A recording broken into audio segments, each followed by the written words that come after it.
Bonjour chers frères et sœurs dans le Seigneur, nous sommes aujourd'hui le vendredi 7 mars 2025. Voici le texte pour cette pensée biblique quotidienne, Jean chapitre 12, versets 20 à 36. En voici le titre.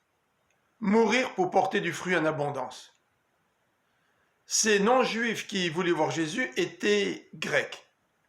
Jean ne précise pas quelle était leur question.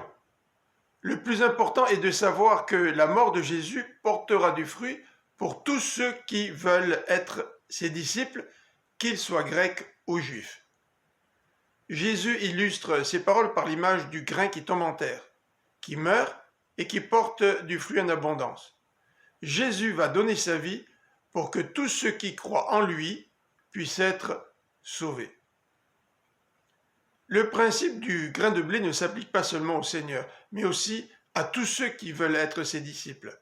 Le verset 25 est très fort, car il présente un contraste entre deux verbes, aimer et haïr.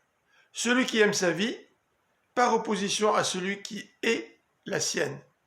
Le contraste s'étend aussi au résultat. Soit on perd sa vie, si on l'aime, soit on la gagne, si on la hait.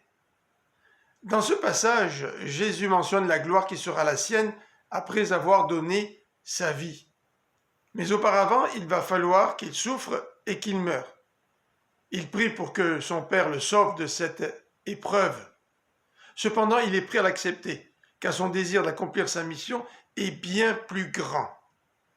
Jésus sait que par son sacrifice, il va obtenir la victoire sur Satan. À la fin de ce passage, il encourage ses auditeurs à croire en lui, lui qui est la lumière, pour qu'ils puissent devenir eux aussi enfants de lumière. Je vous souhaite une bonne fin de semaine, que le Seigneur vous bénisse. À lundi prochain.